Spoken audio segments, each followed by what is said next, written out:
Tens of millions of families with Alzheimer's disease and dementia all over the world, including our family. We are Alz In The Fam. I'm Allan Fair. And I'm Poli Fair Noise. We're siblings, we are parents, but we're also caregivers. This is our podcast. This is our support group. Welcome to our family. Alzheimer's sucks, but this family lives, laughs, and learns as we fight for a cure. Welcome.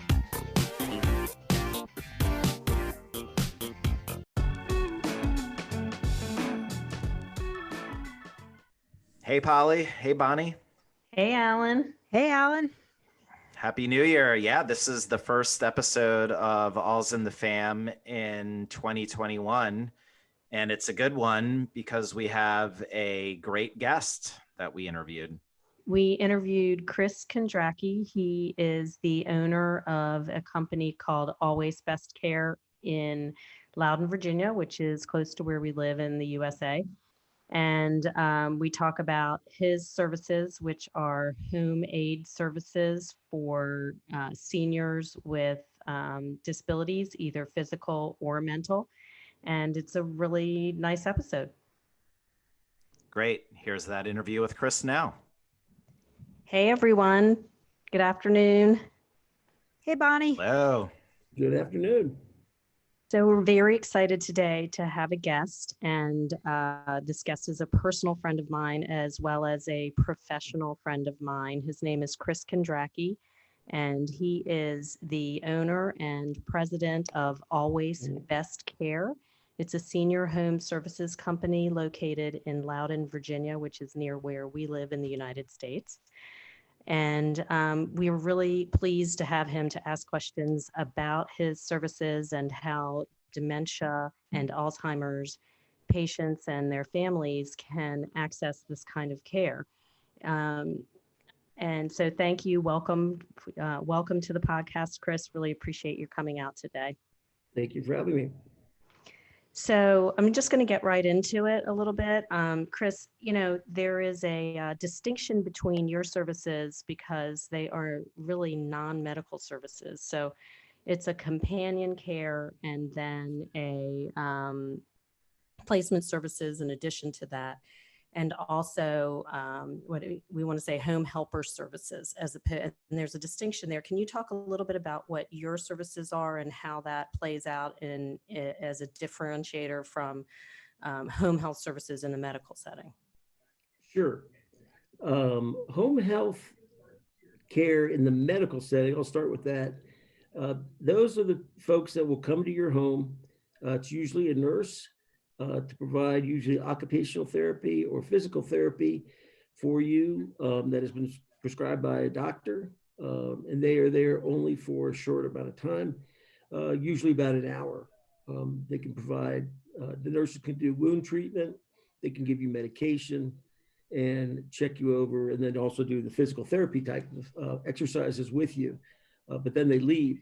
Home care, which we call it, we do personal care or companion care, and that's non-medical. And a lot of people think that sometimes that the personal care is medical care. It is not. We're not allowed to provide a good medication, but we can help somebody get out of the bed to transfer them. We help them with incontinence issues. They could be bed bound, they could be wheelchair bound, any number of issues that requires somebody to be next to them by their side to help them up and down. And then the companion care and the home helper services is something akin to someone coming to your house and providing, maybe cook a meal for you, socialize with you, maybe take you to the grocery store, help you pick out items, open the mail, read the mail for you. Those kind of services that you physically do not touch somebody. In a kind of intimate way, I'd say. Yeah, I really feel like when we were looking for help for my mom, that this was the kind of care that we needed first in dementia. So my mom was very healthy and remains very healthy, didn't need medications, didn't need a lot of aid in the activities of daily living from a physical perspective, but really needed watching in a way that we couldn't provide 24 hours. So getting this kind of care was really a critical piece of keeping her in her home for a longer amount of time and giving us peace of mind. And we really didn't know where to start on how to access that kind of care. Yeah, Bonnie, I just want to point out, Chris, your services sound like exactly what we needed in the beginning of our journey with Alzheimer's with our mom, because she would resent care that she didn't need, right? And a person she didn't know coming in. So a companion really is what she needed. I think we went a little too early to a more robust level of care, I guess. We didn't have a nurse come in, but we had someone come in, and she really kind of resented it. She's like, I don't need this. But she did need someone to cook her a meal once in a while. Like you said, go through the mail, all those things. I was like, yes, that's exactly it. I think we went too early for my mom with getting the kind of care she had. But when's the right time to bring someone in, do you think? I would love to hear your expertise in that area. Well, typically, probably in your situation, I don't think you started too early. You maybe actually started too late. Because if you start early with somebody, you don't have to have somebody in their house 7 days a week, 5 days a week, whatever it is, all day long. If it's just a couple hours a day, 1 or 2 days a week, you can start off slowly, and by then building on and adding folks or adding time to covering the person that has dementia.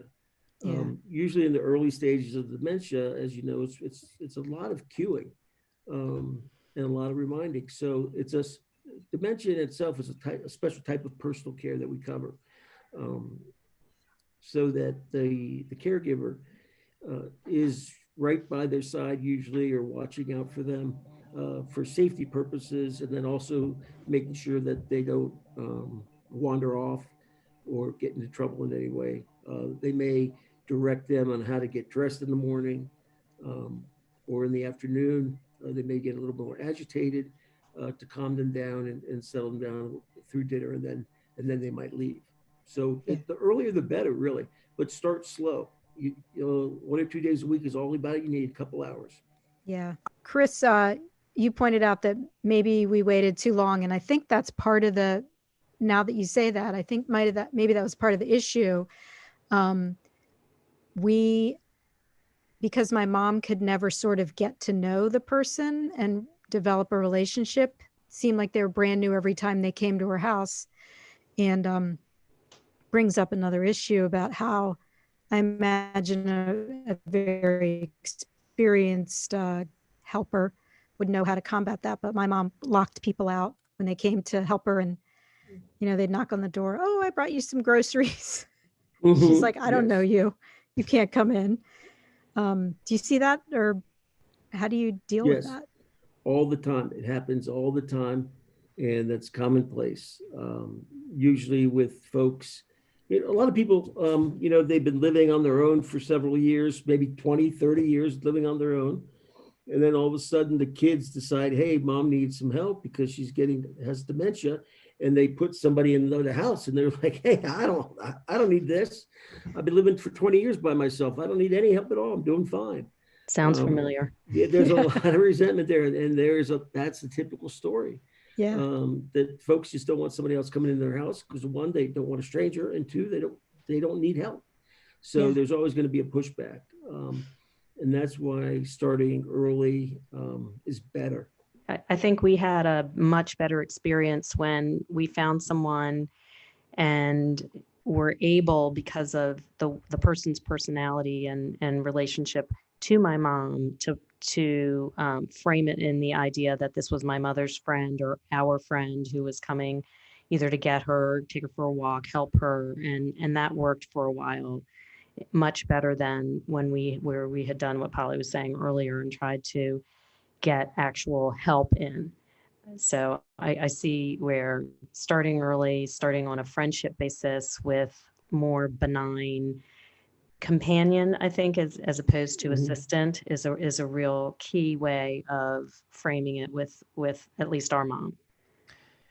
Chris, who is it that finds you first? Is it more often the children of the person who needs care? Is it the spouse? Does it skew toward one way or another? While our mother lived alone, in other situations that I've been in, it's been and married seniors. And I've seen the challenge of the children being convincing the healthy senior to take action to help the spouse that's in need. Well, it can vary, but certainly the spouse of someone who has dementia will be someone who will contact us. Usually, and also with the adult children, they're usually the ones that try to reach out first. If there are children involved, if the parents don't have any kids, then the spouse is probably the one who's going to reach out. If there are kids involved, then the kids are probably going to reach out, especially if they live close by, because they're the ones that are being called constantly to come over and help out, and taking up their time that they have their own families and dealing with their own lives. They don't really have a plan to help go back and help mom and dad, every other day of the week. So the children can be also the ones who call. And then if someone lives alone, it could be a neighbor. It could be someone in a church member, realizing that the person's struggling with dementia, and they might call somebody to help come in and start talking.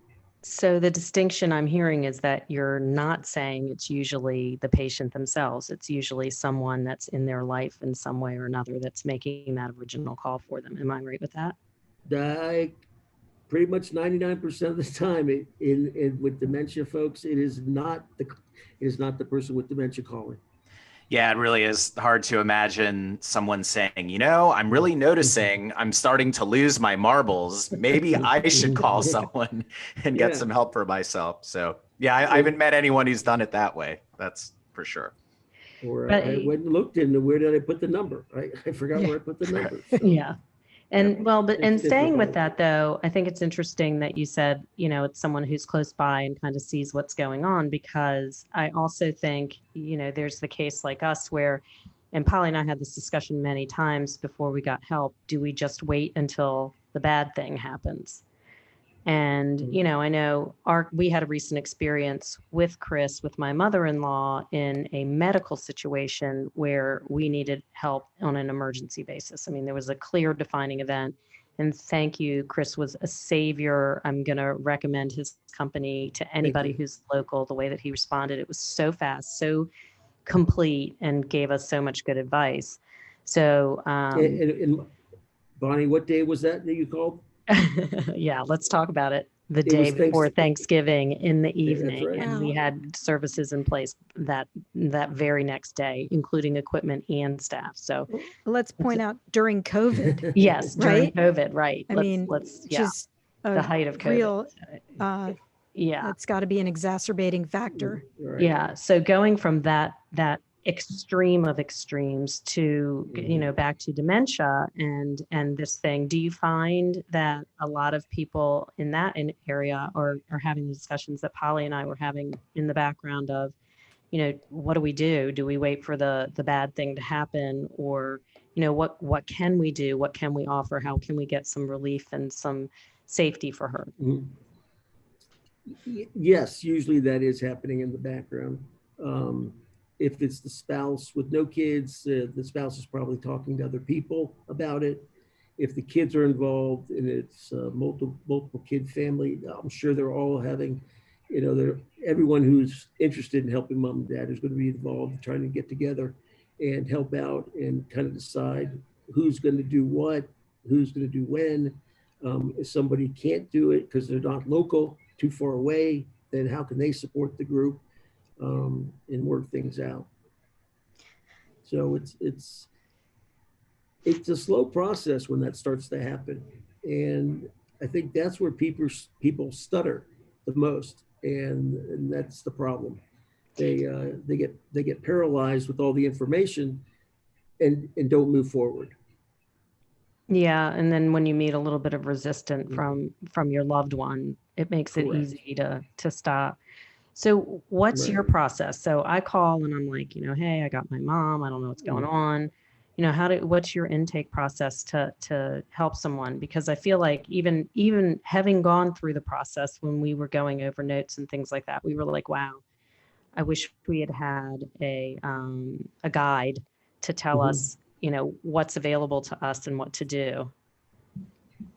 Well, the process would be somebody would find us through friends or the internet, webpage, a case manager at a hospital or a skilled nursing facility, and reach out and contact us, and that's when we start and initiate the process with potential client.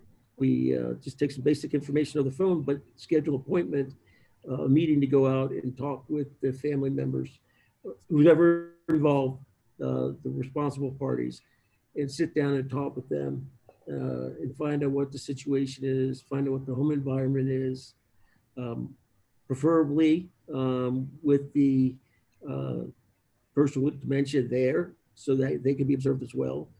And then with that, also send in a nurse that does a physical type of assessment of the situation.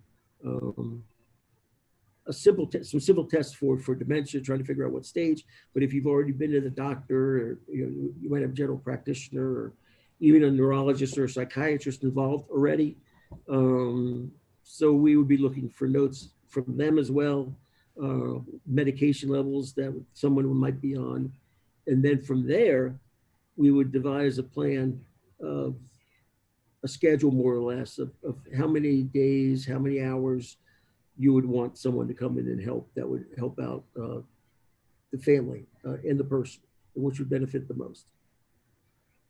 What about those who are skeptical about how expensive it is? I mean, so we're located in the DC metropolitan area, which I believe has a reputation, perhaps justifiably so, of being among the most expensive markets in the United States for healthcare. For a caregiver who might be concerned that, oh, I simply can't afford that. Is there hope? Is that a misunderstanding? Are there payment options available to them that they're unaware of? Yeah, there's certainly a long list of other payment options that are available, that are out there for folks to pay for these type of services.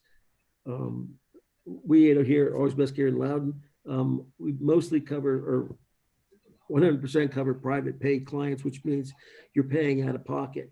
And that could be paid from a long-term care insurance policy, but generally someone's coming up with the money uh, from their own pocket, let's say. The other side would be a government-supported um, effort. Medicaid might step in. In many states, they have their own state-run programs where the funds can be accessed for certain levels of care and certain many hours a week, a month. There's self-guided care programs in several states. There's one here in Virginia where they will give you a lump sum of money, and it's up to you to decide how you're going to spend that money on your care. When we talk to folks about funds and pricing, it's when you go back and think about it, that right now probably the average caregiver out there is making less than the person that's in the warehouse at a Costco. That's difficult to find caregivers that will work. It honestly is. So relative to other things, it's really not expensive. One of the issues that comes up that is truly eye-opening for a lot of people is that when this happens, you now are an employer.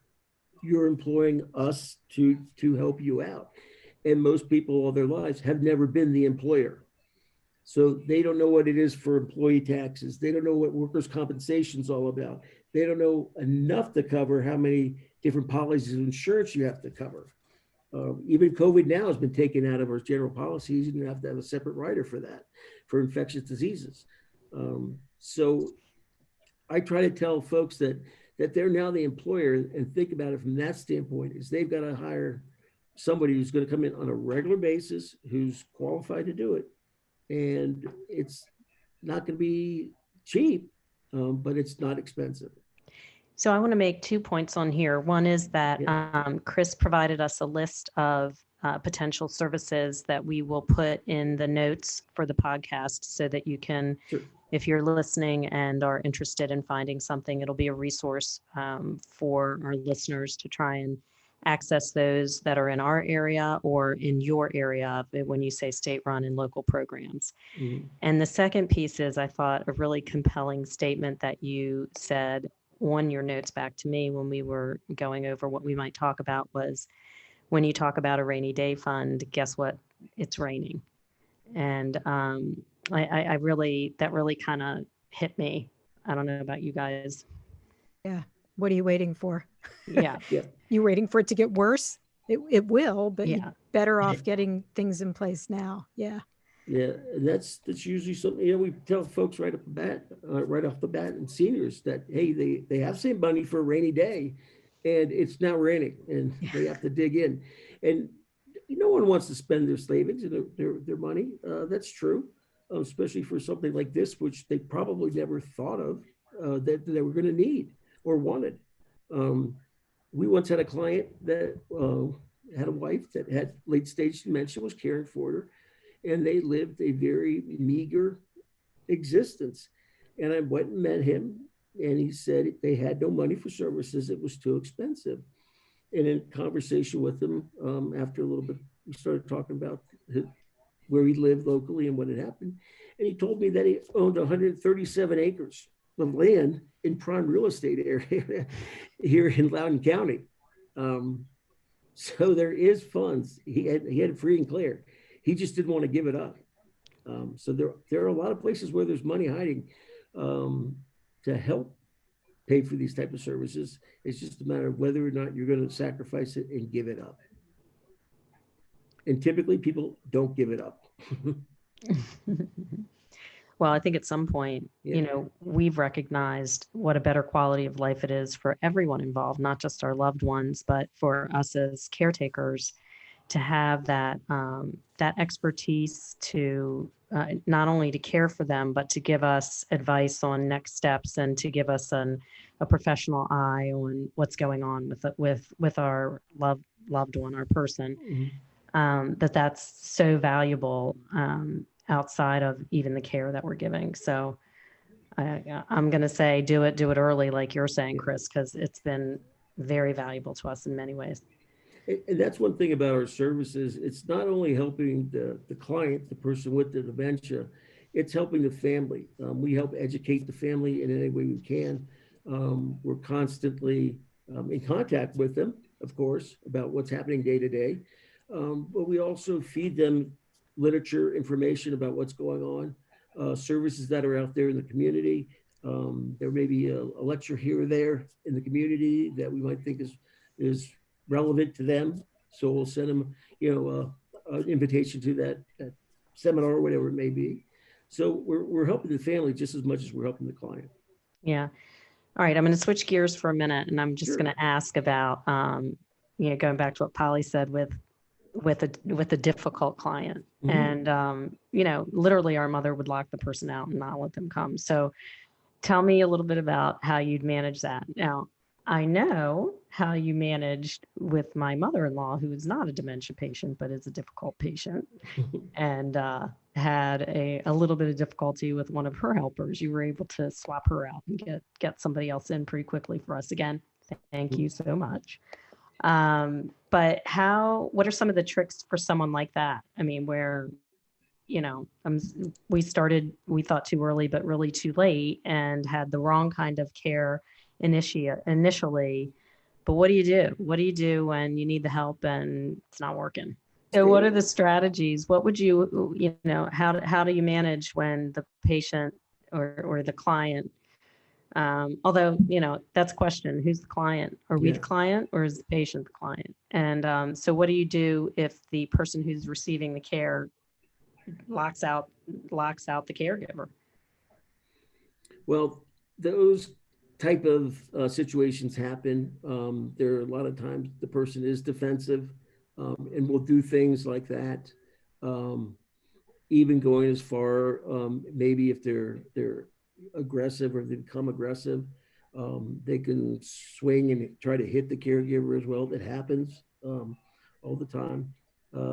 Caregivers are very fast when that happens. They try to step back as best they can. It's the caregiver and the training that we've worked with the caregiver, the experiences that they've had that usually determine the outcome of those type of situations. The best thing to do in a situation like that, in which you have somebody who's either aggressive or anti-care, is to redirect and keep redirecting and keep redirecting and keep redirecting. And you keep trying to redirect as long as you can until you can turn it around. Someone might be in an argument with the caregiver.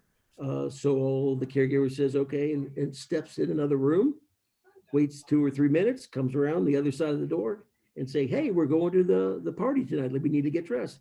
And off they go to the party. Everything's changed. I've done that myself. It's happened. And you learn you can't win an argument with someone with dementia. That's correct. And so in general, if for folks that are just starting with something that might have a serious case of dementia, you got to go along with the flow of what's in their mind, not what you're going to think, not what your response is going to be, as long as they're safe. You don't want to do anything dangerous, but just go with whatever they're thinking about. If they're talking about when they're playing soccer as a kid, okay, well, talk about playing soccer as a kid. Although it might not make sense to you, it does to them. Chris, you sent us ahead of time a list of 9 things you might use to convince a client, the person who is who needs care, that they should accept care. And I thought they're fantastic. I don't know if you want to highlight a few of them for us or you want me to read them out, but I thought they were great. Sure. I wish I had that list when we were trying to convince my mom, although with dementia, it's hard to make that convincing stick. I mean, they might agree in the moment, but would you want to tell us a few of those, the ones that seem to work best? So you said you might point out to them that they're alone for several hours during the day or night. So and maybe you wrote these for the children or spouse of the person needing care, but they were great. What's one that sticks out to you, Polly? Yeah. You use a cane, walker, wheelchair, or other device to help with balance or walking. What happens if that goes ways? Somewhere along I saw somebody said like a spa thing. This is a person who's going to give you a shower or a bath in a very spa-like manner, I guess. It's dementia, they're both sex are involved, but usually for the women, to convince someone to get care, if you tell them it's about going to the beauty salon, going to the spa for a day to start care, that is very acceptable to them, and they'll take it on, and you'll start, and then you can start off with care and move along. But someone with a cane, walker, it's time to start thinking about, are they going to be okay? If they have those and dementia, then certainly you need to start thinking about bringing care. If that person can't cook their own meals, certainly. If they can't bathe, if someone hasn't taken a bath in 3 weeks, and they start to stink really bad, and they're wearing the same clothes day in and day out, that's a sign it's probably time for care. Yeah. You did mention one of the ways to convince a person they might accept care was that remember it's important to you that you stay in your own home, and this can be a way for you to stay in your own home. And I think that might be important to all of us. It will be to me. Yeah, that was the one that stuck out to me too. It's important to you that you live independently, and this is a way for us to make that happen. I actually use that in my real estate business. For my seniors that I work with too, when they're downsizing, and you can have that same type of resistance to giving up your home where you've raised your kids with the big yard and lots of bedrooms and steps. And we'll often have a conversation about, look, if you want to live by yourself outside of a facility for another 10 years, let's do it right now and find a place with no steps and a small yard or a condo where the exterior of your building is taken care of.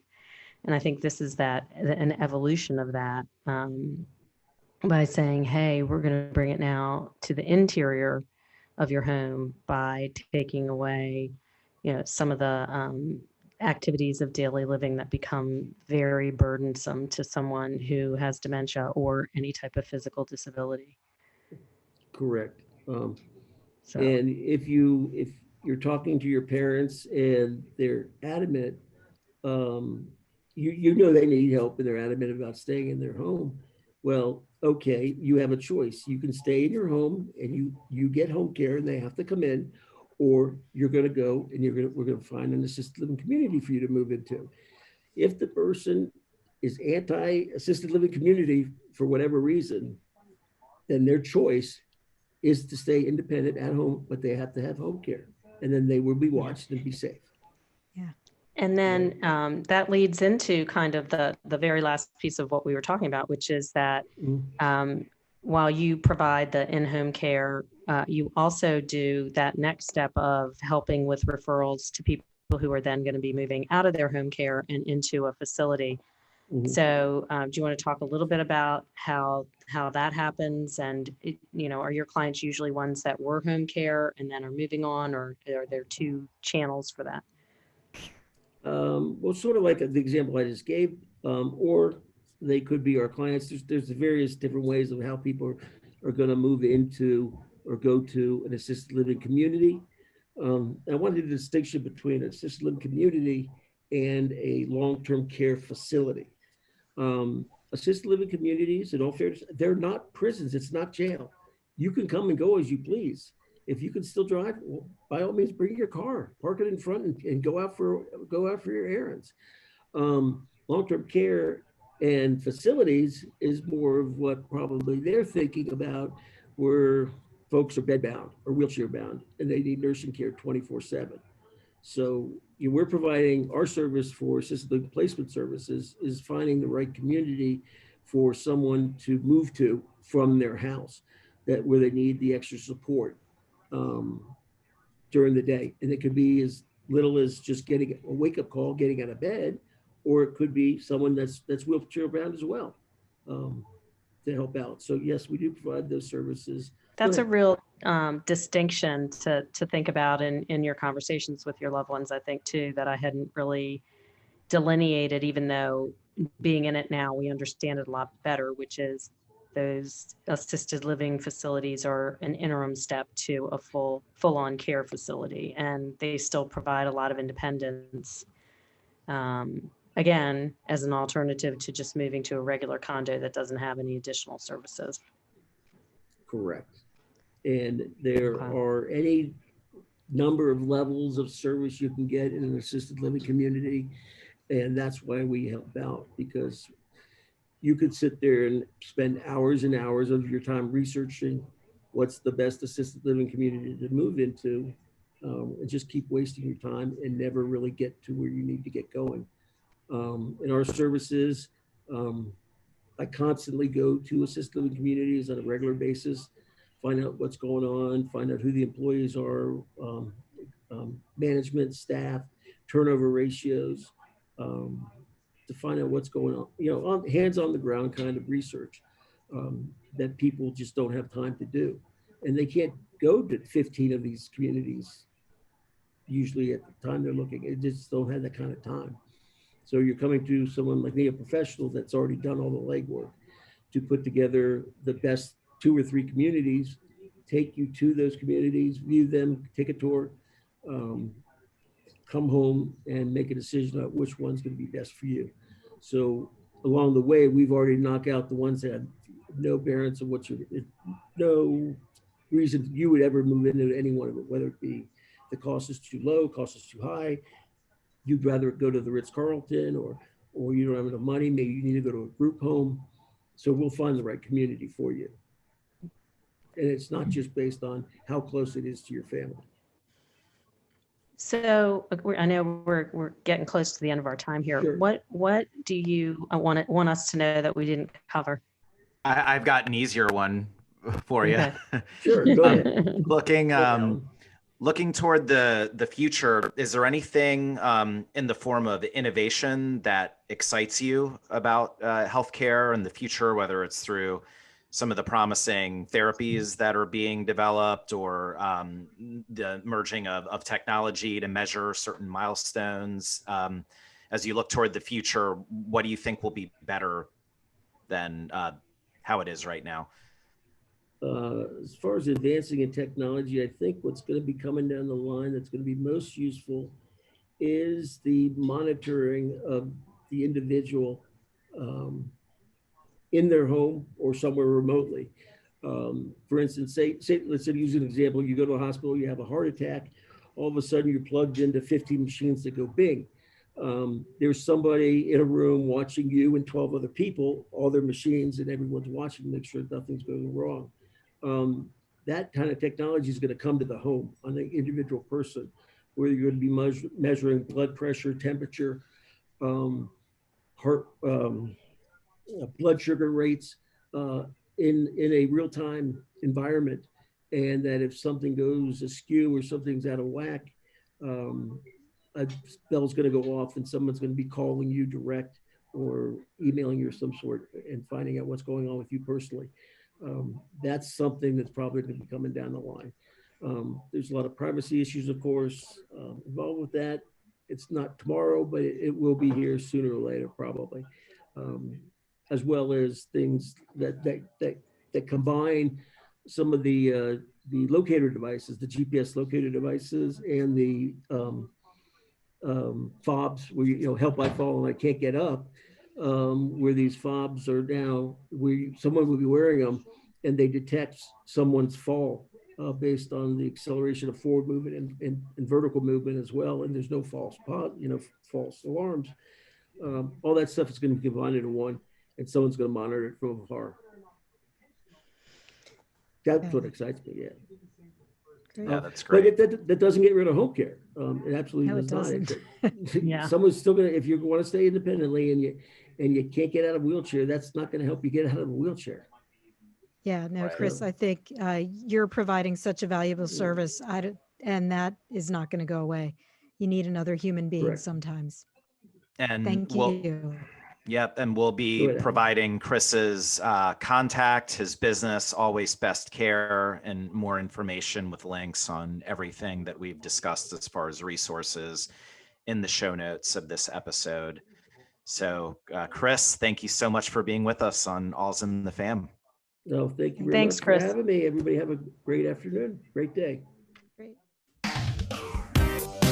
Thanks for listening to Alz In The Fam. In the fight against Alzheimer's and dementia, we are all family.